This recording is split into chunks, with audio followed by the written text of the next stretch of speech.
Hi, Dr. Patterson here, and I'm talking about food for the soul. This is presented by an ABC 7 reporter. She's well known, constant reporter, Cheryl Burton, our Chicago. And I just posted some information about this title onto my YouTube page, but just to get you to kind of look and see where I get into the actual reasons why I totally disagree with that diet, because like I say, I have 40 years experience, a little bit more than that, of patients who have come to me primarily with wanting to get off medication for hypertension. They were taking medication for cholesterol. They were taking medication for their triglycerides, which is just the fat that's in the blood. They were also taking medication for their joints. They had inflammation in the joints, whether it was labeled as arthritic or osteoarthritic, but they had inflammatory conditions. They had edema in the ankles, one ankle, sometimes two ankles, both ankles. So this is something that we would see in the patients who presented with these conditions. So it all started with obesity. Everything is tied to the weight. I never had in 41 years a weight loss program. We do have a waist loss program. We've had that since the early 80s. And the waste matter, the toxic material that's collected as a result of the breakdown of your food, you need to gain weight. You need body fat in order to do this. And what happens is really tied to the diabetes process, which is really the easiest condition to reverse. You can reverse diabetes in 30 days, 30 to 45 days. Okay, you can reverse it. It's simple. The thing that you do is, what's the problem? Your circulation, poor circulation, and your nerves. See, so if you approach it from that perspective in terms of improving the nervous system and improving the circulatory system, then you'll rid yourself of diabetes. Now, that's a process. It's not something that you can just do by changing the diet alone. This is where I run into trouble with our vegans and vegetarians, that the patients need a lot more. But the average person who is obese, who is young, I would say like 30, 35, maybe 40, they can reverse that on their own with some dietary alterations. But more than likely, the patients that we have seen, they had other problems. They had multiple problems which require multiple forms of care. So this is something that I have always stressed, is that you need multiple forms of care. But given the fact that online and in the computer world, social media world is what I'm trying to say, the patients have gotten about 50% of the people who try the things from a few doctors. Some medical doctors are transitioning. They don't really have, they have the scientific knowledge, but they don't have the experience in terms of and longevity of working with patients as many of your alternative doctors. They consider me to be alternative as a chiropractor, but here in Illinois, we're primary physicians, but we've always worked at trying to achieve homeostasis or balance with the patient's overall health. And once you achieve that, then there's no such thing as disease. But I mean, the thing that I saw with that piece with Ms. Burton was that I thought was very interesting, was at the very conclusion of her presentation, she had a complete layout of the soul food on the plate, but she never had any utensils, and she never she never put any food in her mouth, chewed it, and swallowed it in front of us. So I'm of the opinion that Ms. Burton do not eat like that. If you look at her size, if you see her and just look at her, she's very attractive, and it's not just the appearance, it's her demeanor. Everything about her suggests that she does not eat like that. Okay, so for her, it was an information piece. Now I could be wrong, but I have, like I say, a lot of experience in just looking at her. I always say, if you want to measure um, what your food is like, always look at the cook. Whatever they're preparing for you, you got to look like the cook. See, so I always look at the cook, who's there preparing my food, and if you like what you see, then eat the food. If you don't like what you see, then take a pass on it. So, like I say, when I looked at the people that she interviewed, she sat down on a table with them, and we're talking about some very nice people. They were basically talking about socialization. We went back into she went back into the history, how it became a culture. But this was an imposed culture. This is not the culture of black people in America. And case in point, let me tell you, over the last 40 years, I've had patients who have traveled to the west coast of Africa, some to the eastern Africa, Somalia, some of those Sudan, some of those countries in that area. And these are patients who, prior to their departure, they were pre-diabetic. Some had diabetes. All of them had hypertension. All were overweight. And they spent various periods of time there. It differed from patient to patient. A couple patients went there for work purposes. Okay, they was on some sort of work detail. And so they stayed the longest. They were there for maybe 30 to 45 days, a week, a month and a half. Some patients, most went 10 to 2 weeks, okay, maybe 3 weeks. And this is the thing that I observed. Each and every one of them came back with lowered blood pressure. Blood pressure was in normal range. And some of them they were taking medication for it, whether they took it or not. Lower blood pressure. I said, let me check. The cholesterol had gone down in just a short period of time. Now, the cholesterol in many cases, some of the patients was very high. It did not drop down to within normal limits. The LDL, the total overall cholesterol, and the HDL. But there was a downward trend. And in some, the cholesterol did go down to high normal. The weight, they lost a lot of weight. We had one patient, I distinctly remember her. She was always interested in her health. She was fasting once a year and whatnot. We would get the weight, and the waist would come off. It lasts about 4 months, and then it will start to return because we're in the wrong environment. So here, these patients went there. They're not fasting. They're not on any type of dietary control. They lost an inordinate amount of weight.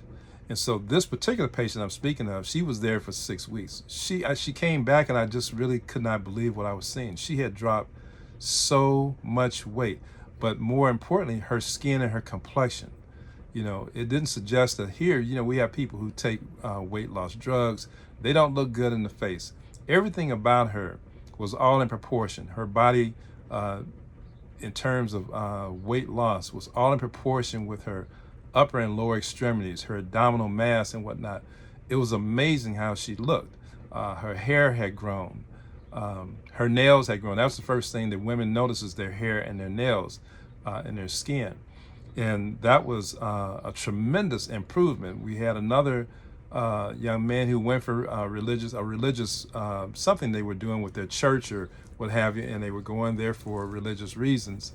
And he said that they had people in their 60s and 70s who didn't know what they were doing as far as blood pressure. They wanted to know what was that about and why they had this elevation. And a 70-year-old man, no abdominal or visceral fat, still walking around, very physically fit, blood pressure in the teens, 117 over 65. They just took it. And so they couldn't understand why the blood pressure was an issue with Americans African Americans here. And I'll tell you why. Because this is the wrong environment. And so that food that Miss Burton had was talking about, and she did her piece on, it looked like the food from our ancestors, what they ate. It appeared to be, but it's not the same food. As a matter of fact, if you look at the growth, distribution, and consumption of food, it's different. It's different from, you go back 50 years, just take something recent, 50 years, 100 years, 150 years. So that's your father, your grandfather, your great-grandfather, or mother. You look at the stress, me, you have 50 times more stress than your mother and father, 100 times more stress, this is on your body, mental stress, physical stress, than your grandparents, 150 times more stress than your great-grandparents. And so the food was totally different. The food back there, when we talk about growth, they prepared their own food from their garden, from the fields and what have you, and they distributed their food, a certain amount of food, to the stores. See, that's the way it was done back then. So that food was grown from the soil. It's a big difference in a sweet potato that you pull out of the ground, or onion you pull out of the ground, or greens that you plant and pull out of the grounds, and greens that come in a can. And a lot of these places that serve food, they're serving canned foods. They're serving canned sweet potatoes, canned greens, canned or some sort of container that contain ready-made potato salad. Now, suppose you say, well, Dr. Patterson, that's really one area, but we're talking about people who prepare their own foods at home. Okay, so you did. So we talking about distribution. The potatoes, okay, did you pick that out your backyard? No, you went to a store. You don't know how long those potatoes have been there. You don't know how they were prepared. You don't know if those potatoes were irradiated. See, you don't really know the process, the food process. You don't know if this food has been genetically manipulated. You don't know that. See, and just because it says that it's organic doesn't mean it's organic. Doesn't mean that it doesn't have chemicals. Even organic food contain certain preservatives. The government will allow a certain measure of preservatives in these foods. So when I look at the piece, I'm saying that this was an imposed culture. That is not our culture. That's not your culture. It's not. It certainly is not my culture. And I wouldn't eat that food that was on the table. First of all, when I looked at the final piece, the conclusion of Ms. Burton's piece, she had all of the food that comprised I guess you would say, a Thanksgiving dinner or a soul food dinner. First of all, the mixture of the food is improper for digestion. You do not mix starch with protein. See, they had all the variety of foods there. So if you ate everything that was on that plate, then you have an improper mixture of food. That's the first thing. Secondly, the food was cooked. So the food had very little to no enzymes. You need enzymes to digest food. And this is the reason why you feel so full, bloated, and you become constipated, because there's nothing to break the food down along the different stages.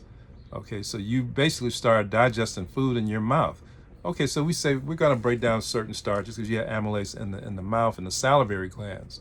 Okay, so you break down a little starch. By the time you get to the stomach, you need hydrochloric acid, you need pepsin.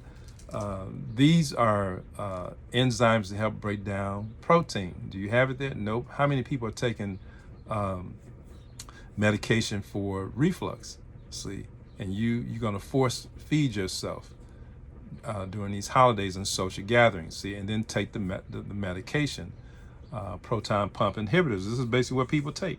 Okay, so you'll take the medication to help you enjoy a social event, but basically what it's saying about your physiology is that you don't have the necessary ingredients either in the food, nor do you supplement the diet to get that food to properly digest along the way. We get to the small intestine, you get 3 parts. You're going to break down your carbohydrates, your fats, and your proteins a little further. Okay, do you have the necessary ingredients from your pancreas, which is a dual, it's a dual organ, your gallbladder, to help you break down fats? Do you have that? Do you have are there any amino acids in the food, enzymes in the foods? No. See, and so this food looked good, and it certainly tastes good, and we'll talk about that in a second in terms of taste. It's very well seasoned, but basically you're just getting a mass of food that's going to convert to fat. Okay, it's going to elevate your blood sugar. You're going to, as a result, have an elevation of insulin that needs to be present to help drive that sugar from this food into the cells. The cells are blocked. You develop insulin resistance because all it is that the excess insulin is just going to push that sugar into the fat. Okay, see, so this is what happens. You're going into the liver and you're going to make body fat. That's what happens. That's a process. You learn this in 8th grade biology or freshman year biology when you talk about the different cycles of digestion in biology. You learn it, but it wasn't put to you in that manner where you understood it. Because if you did, you would change the way that you ate, or you would eat in a much more healthy manner. So what we have done is we have tried to adapt to something that's unnatural for the human body. Now, why do there's a big surge on veganism and vegetarianism? Well, vegetarian's been around a little longer than veganism, but both are getting results. Patients who become fruitarians, and the reason is the physiology. The vegetarians and fruitarians get the best results simply because they follow the physiology of the body. The physiology of the body is such that the body is 70-75% water, and the other 20-25% is solid.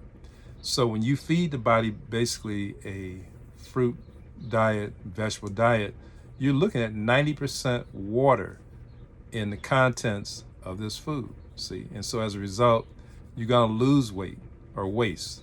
All right. You're going to lose more of your fat. You kind of go into a state of ketosis temporarily. You're in and out of that. You're going to lose a lot of waste that's built up in your colon because that has weight to it. We've had patients through, and we'll talk about colon therapy, which a lot of people have an aversion to. And it's just due to a lack of understanding. But we've had great success with that.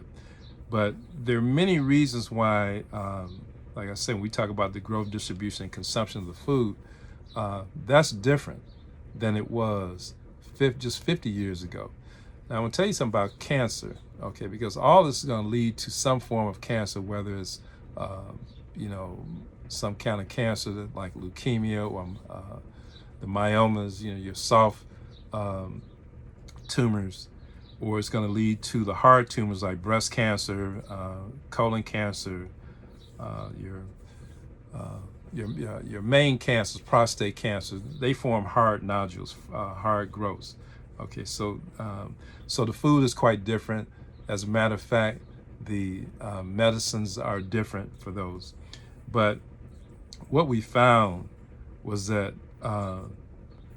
one of the reasons why that food did not bother our ancestors, say, let's go back 100 years ago.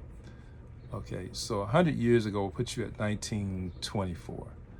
Okay, so that's probably, for some of us, that's probably our parents. For some, it's your grandparents. Most had not come to the north, so they had their own cattle, pigs, chickens. They grew their own food, basically. Okay, and they prepared the food quite differently than the food is being prepared today. The other thing that's overlooked is that before the Industrial Revolution, the air was different. The water wasn't polluted. Okay, you didn't have the chemical infestation that you have now in, say, your home. A lot of these things look good, smell good, but they are laced with chemicals and they affect your hormone balance in the body. They affect a lot of things in the body, as a matter of fact, but that's just one of the things. Hormone balances are affected by men and women. Who doesn't like a new car? I don't want to go back to riding a horse or being in a buggy. So I like the new car. So that the things that's happened with industrialization and technology are more comforting to us, but they certainly do not come without a price. So chemicals Look at the chemicals. The bodies are infested with chemicals. So this is what we're looking at. And so this group back in the 1920s did not have to deal with that. Now, the other thing that's overlooked is the fact that they were outdoors from sunup to sundown. Can you imagine that? The vitamin D interaction with the sun, the vitamin D, which we know that vitamin D. Yeah, I just want to make sure I didn't miss anything. So we talking about the sun and vitamin D. I mean, definitely an antioxidant. It's a very potent antioxidant, anti-inflammatory. It helps to boost your immune system. These people are getting sick. And as a matter of fact, you look at the statistics with the American Cancer Society, it wasn't until the 1950s that black people started to develop cancer. That's when they started migrating north. Cancer was considered a Caucasian disease. You didn't find cancer in people who lived in these fields or worked in these fields or lived in houses that were out in fields and you had to walk down a great distance just to get to the main road from that house. You didn't see that. That was unheard of. And so that's another factor. We're no longer in the sun. How many people come out and sunbathe? To think that 100 years ago, our ancestors worked in the sun from sunup to sundown. You're talking about 12 to 14 hours of sun every day. That makes a huge difference. When we talk about this food, some of this food is sun-baked. Okay, it's getting nutrients from the sun. That's how it grows. You had your own seeds. That's a different sweet potato. Those are different greens. Those are different onions. Those are different everything. That's different meat. The pork, which we don't consider to be a food, but we had to eat that. It's not something that I recommend to the patients because of the parasitic infections that you can get from that, and those some of the parasitic infections that you can get can even travel to the brain. So we know that patients have that, but it's a difference in chitterlings, okay, that you get from a grocery store today, and the ones that when your great grandparents slaughtered a hog back in those days, what they call curing it, okay. We talk of one of the things that was brought up by the nutritionist, I believe it was either her or one of the guests on Miss Burton's piece there, was about the seasonings. Let me tell you something about seasonings. A lot of the seasonings that were used were herbs and whatnot, and they still use those today. You know the purpose of seasoning, other than just taste, is to get rid of the toxic effect of the food. It lowers the toxicity that's produced by the food when you consume it. Either toxicity as a result of how it's prepared, toxicity as a result of its origin, where it came from, toxicity as a result of being laced with chemicals. See, and so back then it was definitely, you had to, being given scraps of food, poor quality foods, it was done mainly for taste. See, but being in the sun, sweating, and also that environment, a lot of our people, and this is what I got from a lot of the elders, that those people are in their hundreds now that are still alive. They chew, you used to see people, I always see a person with a stick. It looks like a stick or a twig in their mouth. That was a herb right there. That was a root. See, so I know back in the 70s, I think the American Medical Association sent a team of doctors and scientists to the South to get information about home remedies that we use to help ourselves. Because basically, we didn't have doctors. I think in the early 1700s, the state of South Carolina, I read somewhere in the state of South Carolina, they outlawed the doctors from Africa and scientists from Africa to come here and treat black people who were enslaved in this country. So you had to have some source of knowledge of the grounds or the environment around you in order for you not to succumb to this, because basically everybody would have died off. It was a different environment. We should have perished as being in a different environment, but you didn't. So you had to be able to utilize the herbs, the roots, leaves for medicinal purposes and for prevention too, because if you kept this root in your mouth, that stick, we don't know what that was all the time. That was preventing something. See, so today, people have a cigarette right here, more chemicals, and you eat soul food, whether you smoke or not. Your body is laced full of chemicals, and so then we see the onset of what is called disease. It's not really disease. It's a reaction of your body to something unnatural, and that's why vegans and vegetarians and fruitarians have so much success initially, because they remove a lot of the poisons and toxins by just converting your body over to a water-based diet. We say plant-based, but it's really water. It's more water because it takes care of the dehydration. The content of the fruit and vegetable is 90% water. The plants have more medicinal characteristics about themselves, so that's healing. So what they do is they put the body in a healing mode. Okay, they're not really treating the body. They're just putting the body in a mode to where it should be or should have been. And the body's, the systems in the body, like I said, there are 4 organs of detoxification: your lungs, your liver, your kidneys, and your skin. They begin to work now. See, that's all it is. This is very simple. And so you get people today on social media who are health coaches, nutritionists, people who they've had a positive experience and they want to share their experience, and they go a little further and they start doing what they call research and look up a lot of the things that they did, and when they put it together, then they influence others. Now, it's very important that you start, like I said, they are about a good 55% effective. And the other 45% or 50% that is, they start out a certain way and they get a positive effect, and then it seems to go awry. They have other problems that are not addressed strictly by nutrition. They need other forms of care. And this is what I was saying. We talk about the body. The mind controls the brain. Your brain controls the autonomic nervous system. Your autonomic nervous system controls everything else. It controls every function of your body. So you need to know basically what you need to eat. So you need to know something about your autonomic nervous system. There's 2 parts to it. I'm not going to get into that now, but you want to find out what the autonomic nervous system is saying about what it needs to have in order for you, in terms of fuel, what it needs to have in order for you to be able to function optimally. So this is the reason why I'm saying that you need multiple forms of care.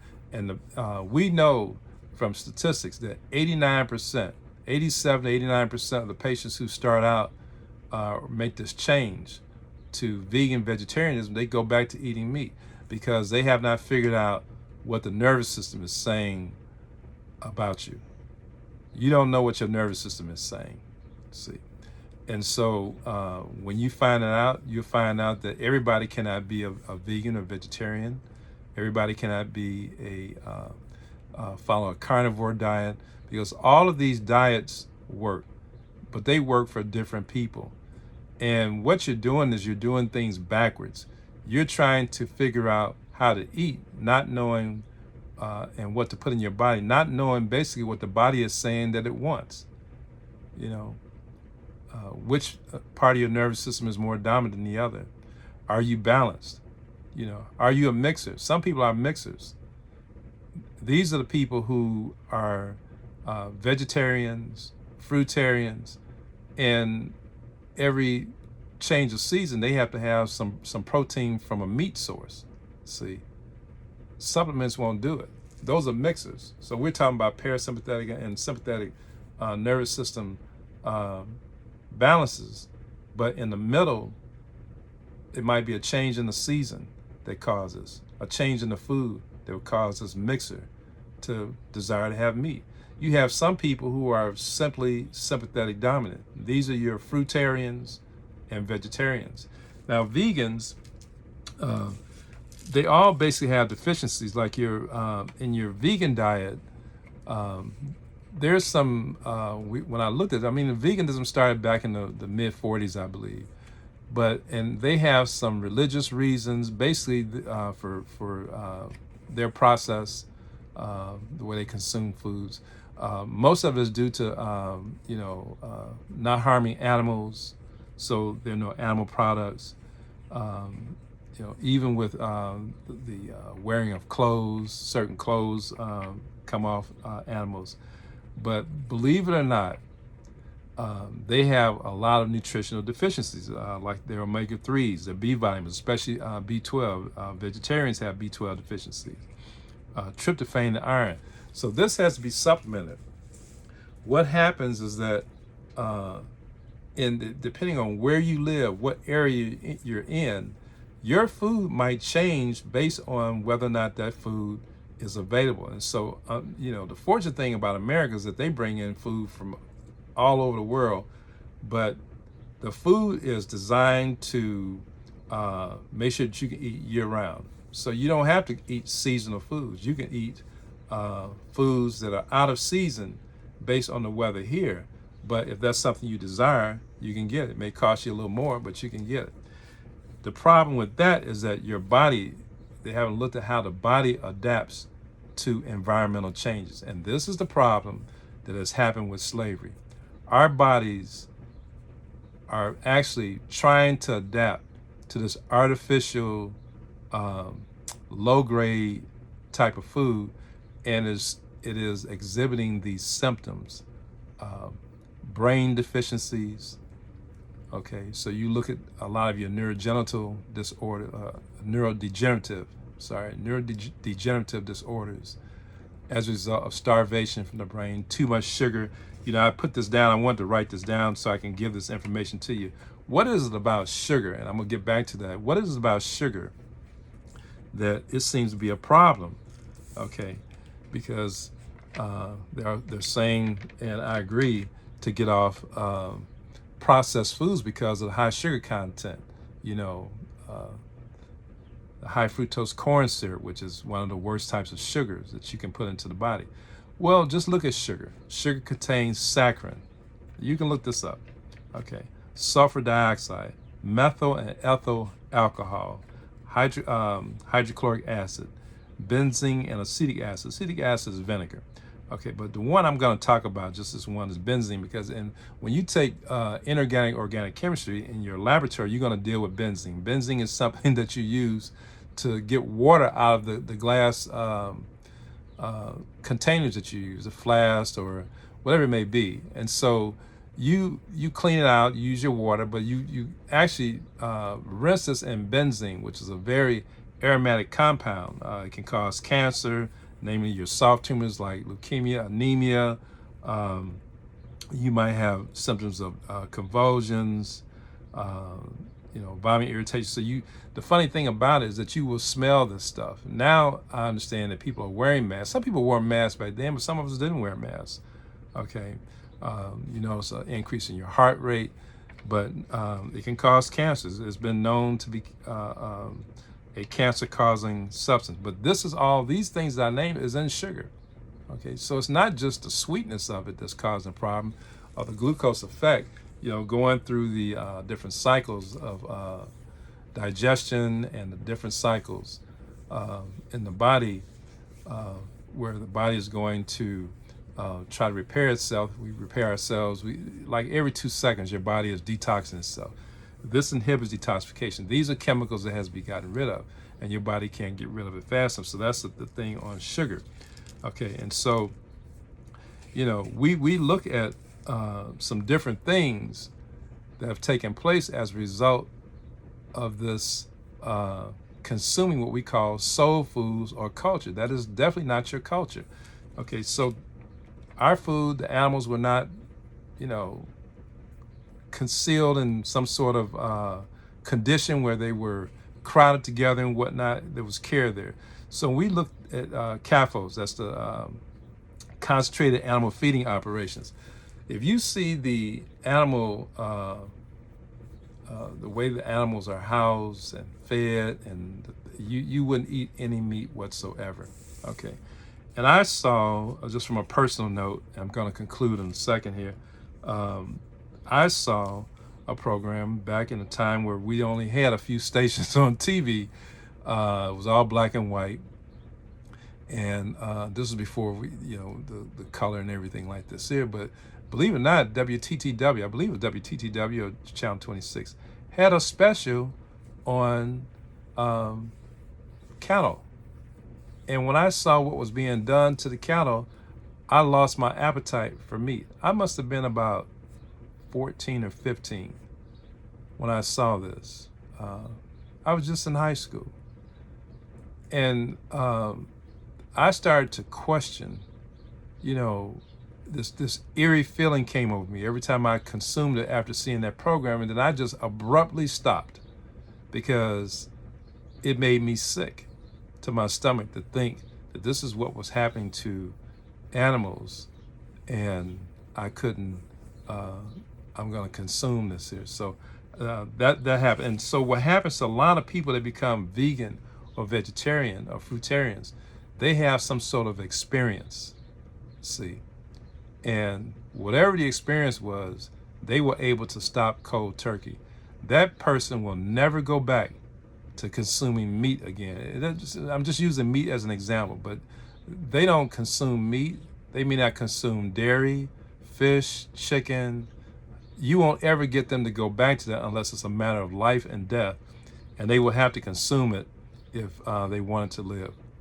So this is what happens to most people. Now, the other 85% that return back, they may not have had that experience. They're trying it because they may want to lose weight or they've heard something. It's mainly people who watch, people who've had experiences who are promoting, to be a fruitarian, to be a vegetarian, or to be a vegan, and they're promoting this and they get very good results. And that's why people are turning to that, because they're not getting the results that they get with the first 3 weeks to a month or 6 weeks with that change in that directly with their doctors, their primary care physicians. You get a person all of a sudden, they may be taking a blood pressure, and they start to feel funny because the blood pressure is down, because all of a sudden they've eliminated eating meat.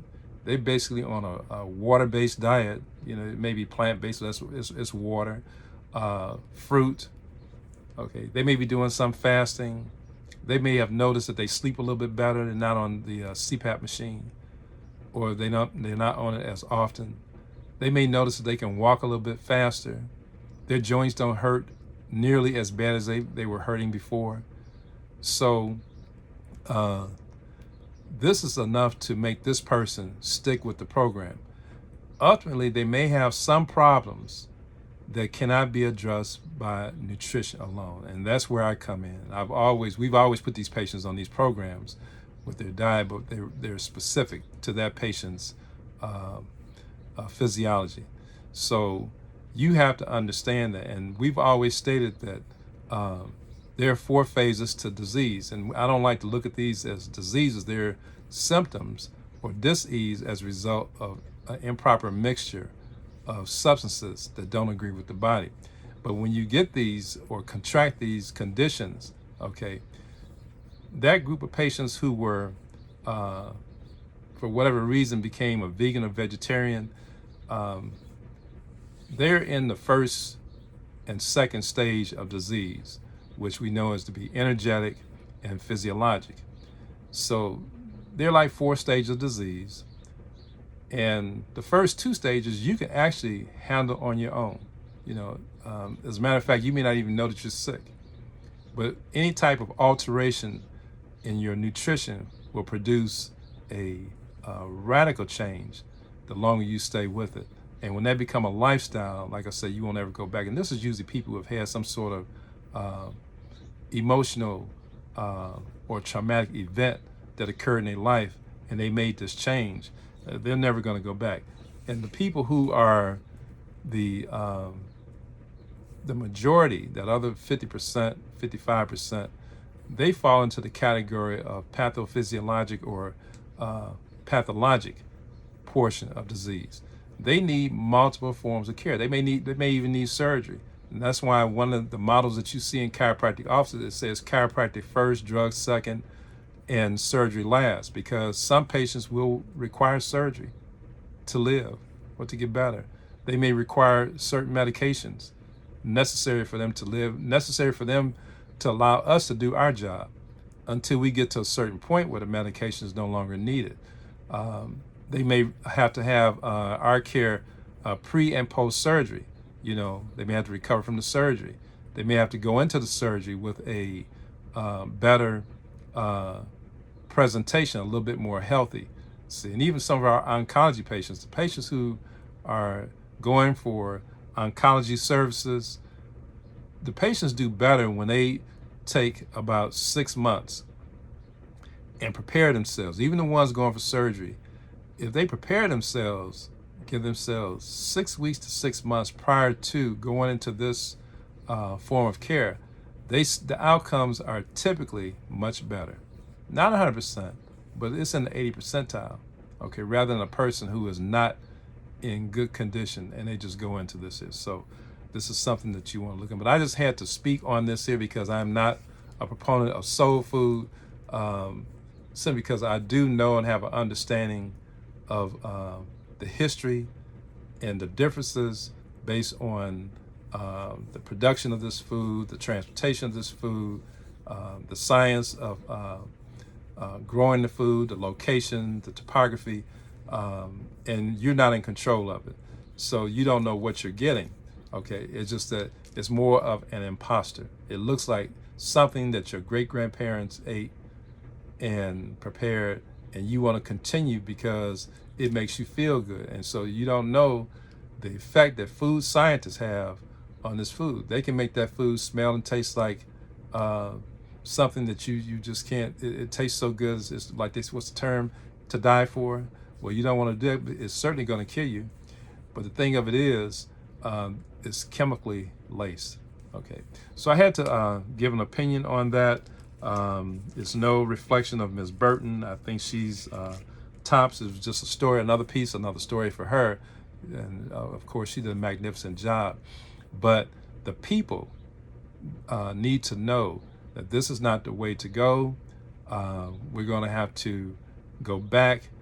It's been an experiment for 400 years. This is not the type of food and environment that we should be trying to make our bodies adjust to. Your body needs to adjust to the culture that your genetics suggest. You need to eat food that your nervous system says, and this goes all the way back. You know, it wasn't until like 1912 that the word vitamin was even in the dictionary. Prior to that, there was no word called vitamin in a dictionary. See, so unless you know that this has been going on for a long time, even back to the early 1800s. And so, like I said, that's another topic to be discussed. But there were doctors who found that, they felt like they were being poisoned, and this was before the FDA. And as a matter of fact, one of the members, the doctors who were appointed to the FDA to oversee it, was one of the doctors who had suggested that a lot of the foods that was contaminated that they were eating. And this was a Caucasian doctor saying this here, way back in the early 1800s. He had saw the problem with foods, and this is basically when you went from you preparing your own foods on your own land, doing your own agriculture, to when you started to see a change where we had mass production, by owners, and hiring the people to work for them rather than you work for yourself. Okay, so I'm going to cut it off right here, and I hope that this explained my position on soul food. I'm not a proponent of it unless I see you pull that potato out the ground, the greens are grown in your own soil, the no mac and cheese. Okay, I'm going to say get rid of it. Okay, best in health.